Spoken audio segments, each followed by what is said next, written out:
తాను ముఖ్యమంత్రి అనేది కూడా మర్చిపోయి ఏ ప్రాజెక్టు ఏ నదీ బేసిన్ లో ఉంది అని ఒక చిన్నపిల్లగాడు అడిగినట్టు అడుగుతుంటే ఈయననా మన ముఖ్యమంత్రి అని చెప్పి ఈయననా మనకు న్యాయం చేసేదని చెప్పి రాష్ట్రంలోని రైతులు ఇవాళ బాధపడే పరిస్థితి.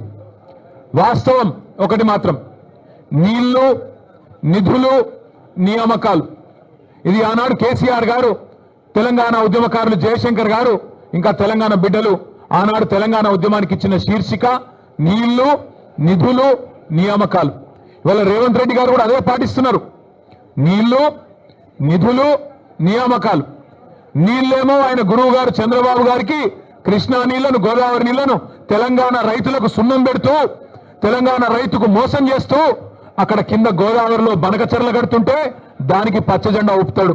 కింద శ్రీశైలం నుంచి కృష్ణా నీళ్లు అటు పోతిరెడ్డిపాడు నుంచి తోలుకొని పోతుంటే దానికి కూడా కళ్ళు మూసుకొని చంద్రబాబు గారు చెప్పినట్టు కోవట్టు పాలన ఇవాళ నడుస్తా ఉన్నది రాష్ట్రంలో. నీళ్ళేమో ఆంధ్రాకు పోతున్నాయి, నిధులేమో ఢిల్లీకి పోతున్నాయి. ఈ నియామకాలు ఆయన తొత్తులు కొంతమందికి ఇచ్చుకొని వాళ్ళనే చూసుకొని మురిసిపోతా ఉన్నాడు. నేను అడిగిన ఒక కాంగ్రెస్ నాయకుడు ఫోన్ చేసిండు, ఎందుకన్నా ఇదంతా అని. నేను అడిగినా, మరి మీ ముఖ్యమంత్రి పిలిచిండు కదా, ఎక్కడ పోయిండు అన్న ఢిల్లీకి పోయిండు అన్నాడు. ఎందుకు పోయిండు, ఏమిటి పోయిండు అని నేనన్నా. ఎరువుల బస్తాల కోసం పోయిండు అన్నాడు. ఎరువుల బస్తాల కోసం పోయిండట. ఎట్లుందంటే ఇది వెనకటికెవడో తాటి చెట్టు ఎక్కిండట. ఎందుకు ఎక్కినవా తాటి చెట్టు అంటే దూడకు గడ్డి కోసం ఎక్కిన అన్నాడట. రేవంత్ రెడ్డి ఎరువుల బస్తాల కోసం పోయినట్టు ఎవరైనా నమ్ముతారా రాష్ట్రంలో? రేవంత్ రెడ్డి ఏ బస్తాలు తీసుకొని పోయిండో ఢిల్లీకి అందరికీ తెలుసు.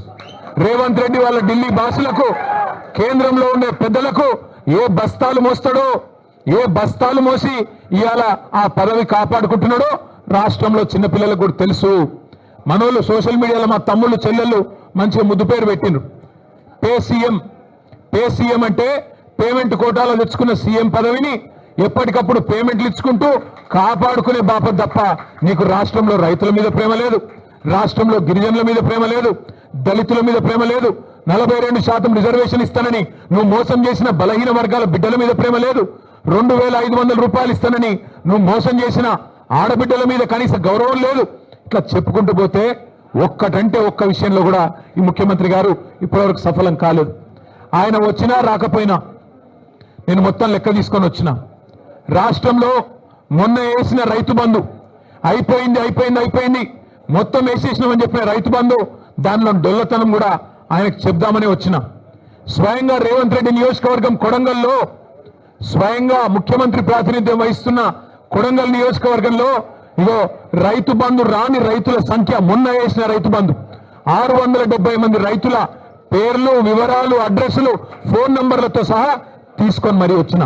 అట్లే రాష్ట్రంలో రుణమాఫీ కాని రైతుల జాబితా లక్షల సంఖ్యలో ఉన్నవారు, వారందరి జాబితా కూడా తీసుకొని వచ్చినాం.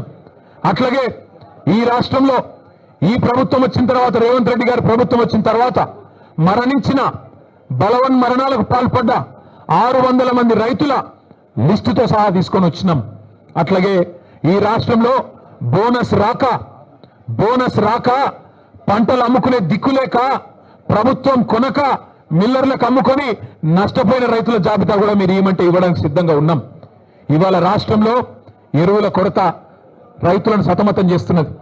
ఒక ఆధార్ కార్డు మీద ఒకటే ఎరువు బస్తా, ఒకటే యూరియా బస్తా ఇస్తామంటే ఇలా రైతులు మళ్ళా లైన్లు కట్టి చెప్పులు క్యూలో పెట్టి ఎదురు చూస్తా ఉన్నారు ఫర్టిలైజర్ దుకాణాల ముంగట. రేవంత్ రెడ్డి అధికారంలోకి వచ్చే ముందు ఒక పాటను తయారు చేసి దేశం మీదకి వదిలిను. మళ్ళీ ఆనాటి రోజులు తీసుకొస్తామని చెప్పాను. నిజంగానే ఆనాటి రోజులు తెచ్చిండ్రు. ఆనాటి రోజులు కరెంటు కోతల రోజులు, మళ్ళీ ట్రాన్స్ఫార్మర్ల పేలిపోయే రోజులు, ఆనాటి రోజులు ఎరువుల కోసం, విత్తనాల కోసం లైన్లలో నిలబడే రోజులు మళ్ళీ కాంగ్రెస్ ప్రభుత్వం తీసుకొని వచ్చింది. ఇందిరమ్మ రాజ్యం అంటే సంక్షేమ రాజ్యం వస్తుందేమో అనుకున్నారు ప్రజలు. కానీ ఇందిరమ్మ రాజ్యం అంటే అక్రమ కేసులు, ఇందిరమ్మ రాజ్యం అంటే అణిచివేతలు, ఇందిరమ్మ రాజ్యం అంటే నిర్బంధాలు. ఆనాడు 50 ఏళ్ల కింద విధించిన ఎమర్జెన్సీని మళ్ళీ తలపించే విధంగా ఇందిరమ్మ రాజ్యం అంటేనే భయమయ్యేటట్టు ఇలా మళ్ళొక్కసారి పేదల మీద, గిరిజనుల మీద, దళితుల మీద దాడులు చేస్తూ చివరికి సోషల్ మీడియాలో ఒక పోస్ట్ పెడితే, రీట్వీట్ పెడితే నల్లబాలు అనే ఒక బలహీన వర్గాల తమ్ముడు శశిధర్ గౌడ పిల్లగాని పేరు, ఆయన తీసుకుపోయి ఇలా జైల్లో పెట్టిండ్రు. అందుకే ఇందిరమ్మ రాజ్యం అంటే ఏందో ప్రజలకు అర్థమైంది. ఆనాటి రోజులు అంటే ఏందో అర్థమైంది. మార్పు అంటే ఏందో అర్థమైంది. అన్ని విషయాలు అర్థమైనాయి కాబట్టే కర్రుగాల్చి వాత పెట్టడానికి రేవంత్ రెడ్డి గారికి రాష్ట్ర ప్రజలు సిద్ధంగా ఉన్నారు. మీ అందరితో ప్రెస్ మిత్రులతో కూడా వారికి నేను ధన్యవాదాలు చెప్తా ఉన్నా. ప్రెస్ క్లబ్ మా శ్రీనివాస్ గౌడ్ సాబ్ ఫోన్ చేసి ఇట్లా చర్చ ఉన్నది, మరి మాకు అవకాశం ఇవ్వండి అంటే వెంటనే వారు అవకాశం ఇచ్చినందుకు వారికి కూడా ధన్యవాదాలు.